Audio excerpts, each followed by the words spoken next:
नमस्कार। आज हम एक बड़ी दिलचस्प कहानी सुनने वाले हैं।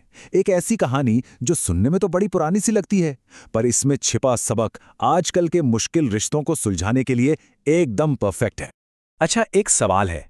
किसी ऐसे इंसान को खुश करने का राज क्या हो सकता है जिसे खुश करना नामुमकिन सा लगे? हम सबकी जिंदगी में कोई ना कोई ऐसा होता ही है ना? खैर, हमारी आज की कहानी इसी एक सवाल का जवाब ढूंढने की कोशिश करती है, और यकीन मानिए इसका जवाब बड़ा ही मजेदार और चौंकाने वाला है। तो चलिए कहानी की दुनिया में चलते हैं। सबसे पहले मिलते हैं वीना से। वीना एक कह सकते हैं एक आदर्श बहू है। अपनी सास महिमा जी को खुश करने के लिए वो दिन रात एक कर देती है, पर अफसोस उसकी हर कोशिश का नतीजा जीरो। ये तो बस एक छोटा सा ट्रेलर था महिमा जी के अंदाज का। वीना के लिए ये कोई एक दिन की बात नहीं थी, ये उसकी रोज की हकीकत थी। वो कुछ भी कर ले, उसकी मेहनत पर पानी फिरना तय था। तो होता ये था कि वीना बेचारी चाहे खिचड़ी बनाए तो शिकायत कि इसमें तो बस चावल ही चावल हैं, पूरी आलू बनाए तो अरे इसमें तो तेल ही तेल है, खीर में चीनी कम, लौकी की सब्जी कच्ची, मतलब कुछ भी सही नहीं था। ये एक ऐसा चक्कर बन गया था जो कभी खत्म ही नहीं होता था। पर जानते हैं, इस सब में वीना को सबसे ज्यादा अकेलापन तब लगता था जब वो अपने पति राजा से बात करती थी। राजा का जवाब हमेशा एक ही होता था, अरे माँ तो ऐसी ही हैं, मैं उन्हें बदल नहीं सकता। बस बात खत्म, वीना अकेले की अकेली। लेकिन कहानी में ट्विस्ट तो आना ही था, और वो ट्विस्ट आता है घर की छोटी बहू प्रिया के आने से। प्रिया शहर में रहती है, और उसका सोचने का, चीजों को हैंडल करने का तरीका वीणा से एकदम अलग है, बिल्कुल मॉडर्न। यहां पर दोनों का फर्क साफ साफ देख सकते हैं। देखिए, वीना का तरीका था कि वो परफेक्शन के साथ खाना बनाए ताकि सास की मंजूरी मिल सके। वो संघर्ष को सह रही थी। दूसरी तरफ प्रिया, उसका गेम ही अलग था। उसने सोचा मैं खेल के नियम ही बदल दूंगी। उसने कंट्रोल अपने हाथ में लिया और संघर्ष से बचने का रास्ता निकाला।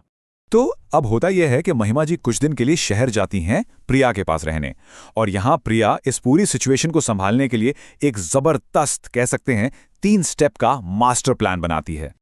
प्रिया की स्ट्रैटेजी बड़ी सिंपल और स्मार्ट थी। पहला स्टेप, जब महिमा जी ने कहा आज मेरे लिए कुछ अच्छा सा बनाओ, तो प्रिया ने बड़े उत्साह से कहा हाँ हाँ क्यों नहीं। दूसरा स्टेप, उसने बात को घुमा दिया। बोली माँ जी, यहाँ पास में एक ढाबा है जो शहर के सबसे अच्छे राजमा चावल बनाता है, आज वही ट्राई करते हैं। और तीसरा, सबसे जरूरी स्टेप, काम को ही आउटसोर्स कर दिया, मतलब बाहर से खाना मंगवा लिया और उसे एक स्पेशल ट्रीट की तरह पेश किया।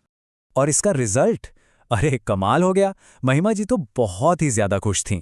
कभी नुक्कड़ की दुकान से राजमा चावल, कभी ठेले से चाट, कभी ढाबे से पराठे, वो हर चीज की तारीफों के पुल बांध रही थीं।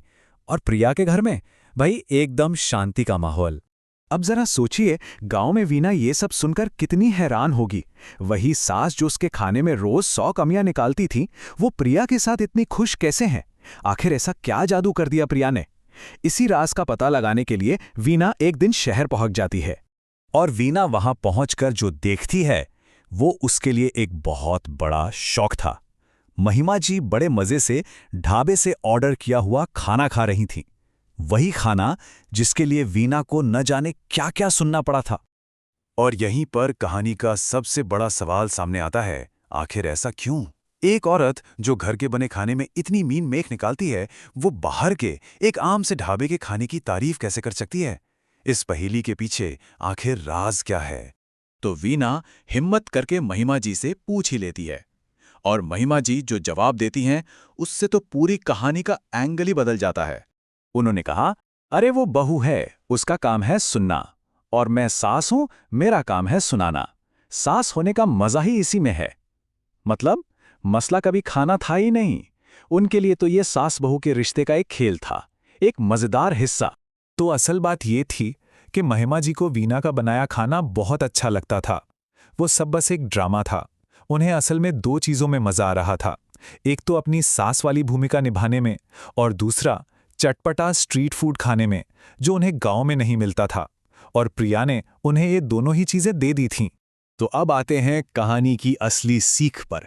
यह कहानी सिर्फ सास बहू की नहीं है, ये कहानी है किसी भी मुश्किल रिश्ते को समझने और संभालने की। ये टेबल ना पूरी कहानी का सार है।